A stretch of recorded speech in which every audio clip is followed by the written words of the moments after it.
So as we contrasted evolutionary and sociocultural perspectives, let's transition out of there. We were talking about jealousy. I guess the next place to go is probably cheating. So, cheating, what do we know? 25% of married men in surveys thought to be cheaters. 10% of married women have engaged in extramarital affair. Now, that's married men and married women. What about cohabitation? What's the difference? Well, cohabitation, 33% of cohabitating men and women, right, have cheated. About equal numbers. Cohabitation probably means something different. And people who self-select into marriage might view fidelity different than people who self-select into cohabitation arrangements. So that's relatively easily explained. About 20% of divorces, though, are caused by infidelity. So it's not necessarily the huge impetus to divorce that we might think it is. Really, that's only 1/5 of marriages that end in divorce did so, according to these surveys, on the basis of infidelity.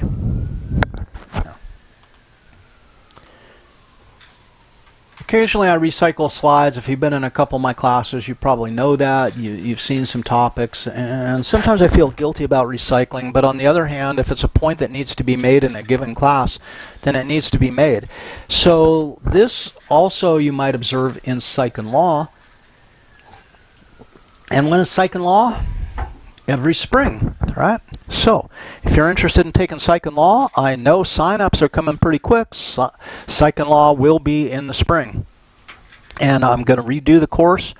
I'm working hard to try and rethink it. I'm just doing my preliminary thinking now that it's going to be online, so it's got to be done differently. So I'm trying to think of what that's going to look like. So if you want to jump in on a premier online version of Psych and Law, I hope to see you in the spring. Okay? I know, shameless self-promotion. So, let's talk about Walker. He described a three-phase cycle of domestic violence. And in the beginning, there's the tension building. That is, something is causing tension in the relationship that might lead to a violent response. And that would be the acute battering incident. So this is the physical. It could also be verbal, but we're talking physically for the most part here. And then the partner comes back and promises never to do it again. Okay? And this happens all the time. So, oh my God, dinner's late, dinner's always late. I work hard every day, and I come home, and I try and put food on the table, I bring money so you can do this, and what is my reward? Damn it, dinner's late, or you've been screwing around all day, slap the wife around, right? And then, however that plays out, and then eventually everything cools off in the man, and then notice I'm stereotyping who's the attacker and who's the victim here, but I think we're safe in doing that for the most part. Then, oh my God, I'm so sorry, I will never do that again. Well, the deal is that they will do it again. The best predictor of future behavior is past behavior. So at this point, if you're being abused and someone apologizes and said, I'll never do it again, then you say, okay, so we're going to go to marital counseling, or you're going to go to anger management, whatever we need to do. Better to go to couples. We're going to go to couples counseling, and we're going to get to the bottom of this to make sure it never happens again. And if the person says, no, I won't do that, if they're stonewalling, that should tell you something really important. Look, if you're not willing to go talk about this, then I don't think you're willing to actually stop doing it, right? So there's no magic here. This is just hard work. So the cycle of violence. Spouse and partner abuse or obstacles, they minimize, they amount to deny the amount of violence. Man, I just slapped her. I just gave her, what amounted to a hard pat on the ass or whatever. They deny the amount of violence, or they try to minimize it. They're unlikely to seek help. This is something they learned as children. They probably watched some adult hit someone else and through the aggression succeed at what they were trying to accomplish. So we learn. We do social learning theory. We say, oh look, boy, smacking someone across the face shuts them up. We put it in our toolkit. We learn that aggression facilitates control, and then we're off and running in new contexts, right? Unlikely to seek help. The victim obstacles, they're dependent on the spouse as a source of intimacy and support, and they're not necessarily willing to give that up. They're willing to do the math and call it an okay trade-off, right? Economic model of relationships. They often have low self-esteem and don't expect better for themselves. Okay? They were socialized with violence. This is something they grew up with seeing. And we see that people from violent households, abusees, are more likely to end up in abusive relationships. Now, Bill Swan at University of Texas calls this self-verification theory. And it's a fascinating theory, especially in its kind of counterintuitive approach. That is, Swan's research has demonstrated that children who are abused are more likely to persist in abusive adult relationships. And the general explanation is, if you're being abused, you learn to adjust to the abuse. You learn to adapt. You develop what's called an abusee self. And it becomes familiar because you've been exposed to abuse, and you learn, I know this sounds stupid, but you learn how to handle the abuse. And you learn to expect the abuse. So then when you enter into an adult relationship, if you're abused, this is just fulfilling an expectation. And you have a robust abused self. Think about it. The abusee has probably more of a problem adjusting to entering into a relationship where their partner is overly kind because they don't know how to respond. It's never occurred to them before. And they don't have a self that's kind of set up for that. So strange, you know, it requires a lot of therapeutic intervention to kind of move through these. Okay. Enough about abuse, but abuse, of course, is tied to dependence. An excessively dependent person is perceived as a burden by the partner. Notice this can facilitate greater levels of abuse. The partner feels resentment and hostility because this person is so dependent on me, and it's another justification for abuse. Excessively dependent people often have low self-esteem. They have feelings of insecurity, and it locks them into that kind of dependence. So, adjustment strategies for overcoming dependence then? Admit the problem exists. I am really dependent on this person. I can't seem to help myself. Explore reasons for such neediness. Why am I so dependent? Right? What's standing or interfering with my self-actualization? My being in the moment, my authenticity. Why am I willing to give that up, right, for this dependence? Initiate strategies that lead to increased independence. And note that many men fear this, right? So, enough maybe on dependence for the moment. Let's talk about divorce, some fun divorce facts. What is the percent getting divorced? Well, we see that, in fact, the 7 to 10 year period is the greatest probability for divorce, with up to maybe 10% of couples seeking divorce at that point in time. Notice that once we get to 15 years, it's pretty likely that we're going to stick it out. We're going to go for the long haul, all right? Now, there's a transition in gender roles. There's a lot of confusion now about how to handle, you know, many of us were raised thinking in terms of traditional gender roles. For those people, imagine the new opportunities that are available to us and the new expectations. So there could be confusion, right? More women are more independent and competent. Like I talked earlier about my wife, she's totally independent and totally competent in what she does, and she doesn't need me. Now, does she want to be with me? That's a different statement. She doesn't need me. She's fine just the way she is, and she can make a hell of a life for herself. She doesn't need me. She's independent. She's competent. Okay? Favorable adjustment. So favorable adjustment, people who have higher income, usually better off. You know, how do I adjust to divorce? What makes me more likely to adjust to divorce successfully? Well, the higher my income, the better. Right? If both partners have a relatively high income and they get divorced, it's not an economic upheaval. If you have two couples dependent on a single person's income and it's a relatively low income, divorce can be devastating financially, right? People who remarry usually adjust to their divorce better, right? If people have positive attitudes about divorce, if they see it as a glass half full, boy, this provides a lot of opportunity for me now. Being the partner who initiated the divorce usually signals more favorable adjustment to divorce. And remarriage, about 3/4 of the people who divorce eventually remarry. Divorce rates are higher for second marriages.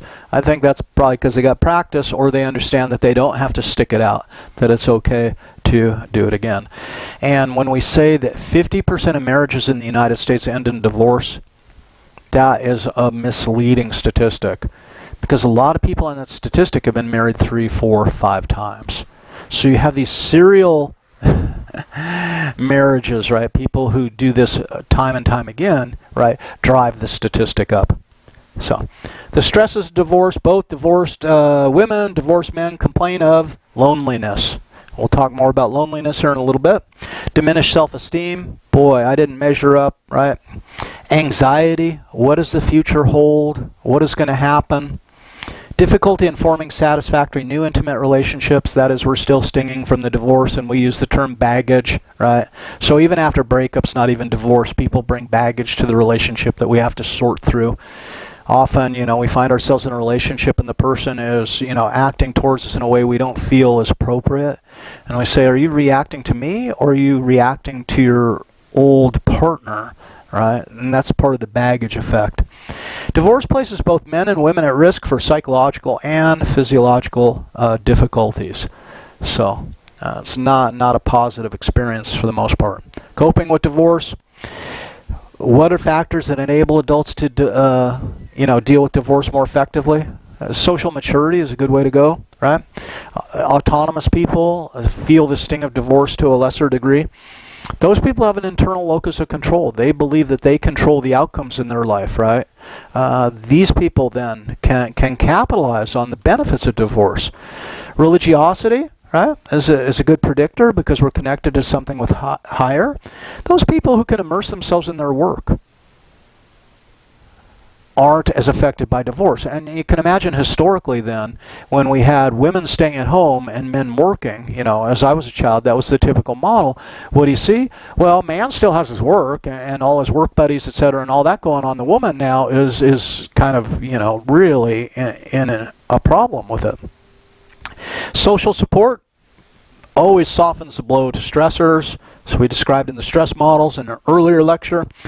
And a new intimate relationship can go a long way to easing the sting of divorce. So this is, to me, kind of funny. I love the titles or the terms here if we want to categorize divorces. Diversity of post-divorce pathways. Some people are the enhancers. They're like, oh my God, I'm divorced, this will enhance my life, and they figure out ways to make their life better as a result of the divorce. Some people are the good enoughs. They divorce and their current state is good enough. They don't do a lot to kind of change it. The seekers. Some people, they get divorced and now they seek themselves, they get to know themselves, they might go to retreats, right, or self-exploration and go that path to find themselves post-divorce. The libertines, these are the people who are all about the good time. Man, I'm divorced and now I'm gonna drink, I'm gonna carouse, and I'm gonna do all the things I couldn't do. I'm gonna immerse myself in pleasure. The Epicureans, if you will, right? The competent loners. These are people who say, well, I guess I'm just destined to be alone, and I'm going to be damn good at it. And then the defeated. And these are the people divorce just crushed them, and they may never recover. I don't know, you guys. It's getting dangerous up here. I'm getting scared. These cats are starting to act really freaky. I don't know what's going on. So if I suddenly disappear and you don't see me anymore, you may then, in fact, determine that my cats have done me in and eaten me or some such. It's getting very scary here. So, then, adjustment strategies for divorced adults. Okay, what can we do? And I hope that this is advice that none of you ever need to use. But unfortunately, with 100 and some of us, 130 of us in this class, odds are at least one. Look at the divorce as an opportunity for personal growth and to build more fulfilling relationships. Right? Think carefully about your choices that you're making, right? And where you're going to go from here. Focus more on the future than the past. You gotta work through the past, but you gotta start letting it go, and you gotta start focusing on your future. Capitalize on your strengths and the resources available to you. So take that glass half full, and notice a lot of these are just simply tied to a basic optimism, right? Don't expect to be successful and happy in everything you do. Life doesn't work that way. There are disappointments, and they often do more to define us than our successes. And you're never trapped by one pathway, so you can always reassess and move in a different direction. And then maybe remarriage is one of those directions. So on average, divorced adults remarry within 4 years of their divorce. They don't wait a long time. And often this leads to very interesting situations, right? That new families must define and strengthen their marriage. So often what we're talking about with divorce is people taking kids, right? And then entering into new relationships, a la the Brady Bunch, right?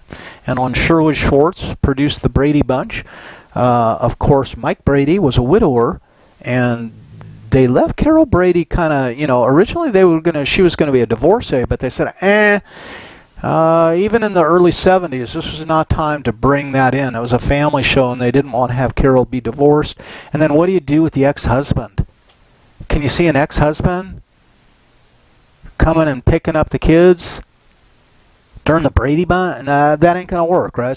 But you got to define and strengthen their marriages. You got to renegotiate the biological parent-child relationships, right? And my second wife had a 3-year-old daughter when we met, and we eventually married. And it's so what am I to that girl? What was I to Vanessa? And I'm not her father, because she still has a father. Anthony was her father, right? Not me. But I'm her stepfather. And what does that mean? And how do we define that relationship, and what does it mean? Right? So establish step-parent, stepchild, and step-sibling relationships, and that can be tremendously complicated and confusing for folks. And especially if people within all the participants in that interaction, if some are lacking maturity, it can be a real difficult situation to negotiate. Okay? I remember one time when Vanessa, she was like 14 or 15, and I was laying down the law. I said something was going to be this way, and she looked at me and she said, "You're not my father." And I'm like, "You are correct. I am not your father, but I am your stepfather, and so let's move forward with this," right?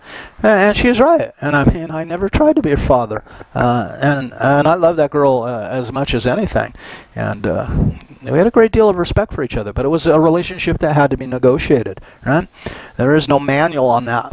So, adjustment strategies then: have realistic expectations when we remarry. Develop new positive relationships within the family. And notice that we're blending new families, but it might also have some members of old families, so it becomes a very interesting mixture, doesn't it? Allow time to be alone with each other so that you can go through building the relationship. If you both bring kids into this remarriage, you need some alone time too. Learn from the first marriage, right? But we need to learn from everything we've done. Don't expect instant love from stepchildren. Respect is something to be earned in that case, and you'll never, ever try to replace the parent. Right? So, what do we know? Loneliness. People who don't interact with others in close relationship may feel lonely. Chronic loneliness, linked to impaired physical and mental health. Many men blame themselves for being lonely, right? Women blame external factors for their loneliness, so that's a big difference there. But again, it's a gender stereotype, so let's not take it too far. What are some single adults living alone? What are some problems? Forming intimate relationships, confronting their loneliness, acknowledging it, finding a niche in society that's marriage-oriented. And single people, that's tough because, everyone's getting married, everyone's having kids, here I am alone, etc. I'm kind of the oddball. People invite me out of sympathy to Christmas dinner or Thanksgiving dinner or whatever. Right? But let's flip it around. What are some advantages to living alone? Hey, you got time to make decisions about one's life course, and you don't have a lot of competing input on it. You have time to develop personal resources to meet the goals. So if you need additional schooling or something, you're not sharing your time with others, you can capitalize on that ability to spend your time the way you want. You can work overtime to impress your bosses and gain promotions more quickly. So there's some, advantages to being alone. You can make autonomous decisions. You don't have to consult other people. Freedom to pursue one's own schedule and interests, it really is up to you at that point in time. An opportunity to explore new places and new things. So The loneliness can occur with life transitions, and it often represents an adjustment challenge. Moving might cause loneliness. You leave your friends behind. Divorce, right? Divorce can cause loneliness. Death of a friend or family member can cause loneliness and create a hole in your kind of behavioral repertoire. The first year of college is often a source for loneliness because you've often had to shed most of your close friends that you spent all that time with, right? Or now you're not with your parents to the same degree. At the beginning of college life, 75% they felt lonely at least part of the time. And to be surrounded by people and feel lonely, isn't that kind of ironic, right? Technology might be contributing to loneliness. More research needs to be done here. Link between television viewing and loneliness. People who view more television, all else being equal, report higher levels of loneliness. The internet may increase social disengagement rather than increasing it. This one is problematic, and I think a lot of people need to do a lot of research to get at that. For some, the internet might help overcome loneliness. So what are some causes? I'm not going to read all of these. You guys can go through these as you have time, right? But we got a couple, a long list there of potential causes of loneliness. But then let's counter that then with a long list of adjustment strategies for reducing loneliness, right? So other adjustment strategies, and where I really want to go, let's get there. Let's talk about, before time runs out, let us then talk about homework 12. Now, how many of you like to give relationship advice or feel compelled to give relationship advice? We often give relationship advice. So admit it, giving advice often feels good because it kind of puts us in a one-up position. We know more than the advisee, at least that's the way we're setting it up. So let's do a feel-good for this assignment. How about advice in 4 domains? And here's a list, and you get to choose what domains you want to use in this assignment. Pick any 4. If you're a team of 3, pick 3, okay? So, what are the domains available? Well, what have we talked about in this lecture? We've talked about meeting people. We've talked about the implication of attachment styles. We've talked about marriage. We've talked about, as in getting married. We've talked about marriage in maintaining. We've talked about relationship termination. When, why, where, how, right? And the consequences. We've talked about conflict resolution. We've talked about dependence. We've talked about loneliness. So, here's what we do in homework 12. So, make your choice a topic. Describe a situation, real or fictitious, that sets the stage for the advice. So this is going to be something like, hey, my friend or my roommate or my mom or whoever, and then tell the story. And I know you guys are good at this because I saw in the defense mechanism assignments, you're great storytellers. You crafted great scenarios that you could use for the purpose of analyzing in the course, right? So, describe the situation, real or fictitious, the stages. So maybe someone is lonely, they're complaining. My buddy became lonely, tell me a little story, just enough to make it real, right? Give the advice based on the course material and the concept. So now that you've written a scenario where you're talking to your friend about being lonely, then let's give advice for reducing their loneliness, right? That's how it works, okay? If they're thinking about going with they're in a committed relationship, but they meet someone new, how are you going to advise them? Then you probably want to explicate the social exchange theory, right? So, and then pick one of your teammates' pieces of advice and offer both a pro and con to their advice. So what happens is, let's say we got 3 people on the team, then we pick 3 areas, we got 3 scenarios, and now take one of your teammates' scenarios and advice giving and say, hey, I like what you said about this, here's the pro, but on the other hand, it could cause this to happen, the con.